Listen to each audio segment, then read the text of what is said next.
Assalamualaikum warahmatullahi wabarakatuh. Saudara, pada kali ini kita kembali mengangkat dialog sofistik antara pengelana dan penenun dengan tema yang masih berkaitan dengan ibrah dari Hasan Al-Basri. Untuk kali ini dialog kita berjudul Satu Nafas Lagi. Saudara, malam telah pekat, pengelana masih duduk di tempat semula. Suara tongkat penenun sesekali terdengar, udara terasa berat tapi hening. Lalu berkatalah pengelana, "Wahai guru, mengapa jiwa ini mudah gelisah saat sendiri, tapi begitu nyaman saat dipuji?" Penenun sambil meneruskan tenunannya tanpa menoleh, lalu berkata, "Karena pujian adalah candu yang halus. Ia mengelusmu sambil mencuri hatimu. Sedangkan kesendirian, ia menamparmu agar kau ingat akan dirimu yang sejati."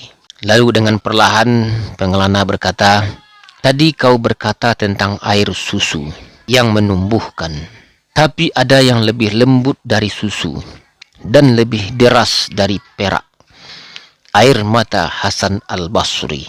Apakah kau tahu, guru, bahwa ia pernah menangis hanya karena melihat liang kubur?" Dengan nada pelan dan suara yang berat, penenun berkata, "Ia pernah berkata, aku heran dengan orang yang bisa tertawa, padahal ia tak tahu apakah Allah ridho atau murka padanya." Pengelana berkata, "Ia juga pernah berdiri di pemakaman, lalu menggenggam tanah dan berkata, wahai tanah, kelak aku akan tinggal bersamamu. Bagaimana caraku membawa ilmu ini jika aku belum membersihkannya dari dunia?" Penenun menatap pengelana, lalu berkata, "Kau mengingat kata-katanya, tapi belum menghidupkan lukanya." Pengelana mengatupkan mulut, terdiam sebentar, lalu berkata, "Aku ingin menangis, guru, tapi air mataku beku.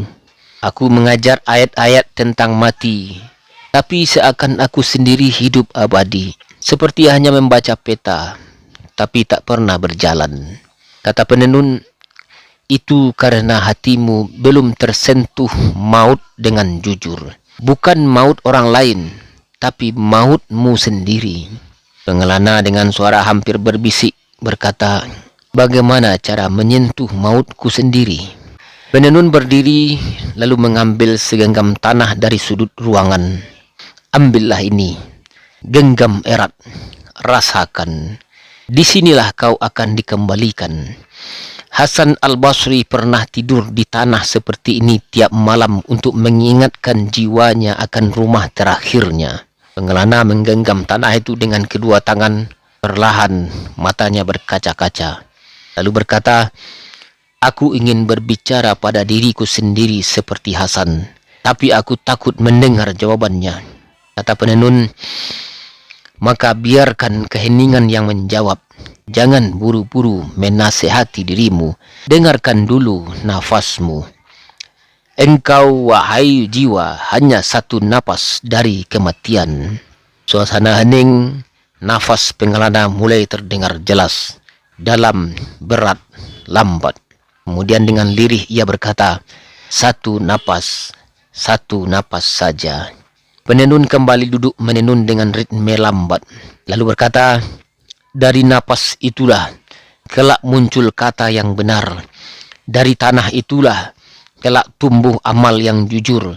Dan dari sunyi inilah kelak kau akan bicara, bukan untuk didengar manusia, tapi untuk menggetarkan ruh."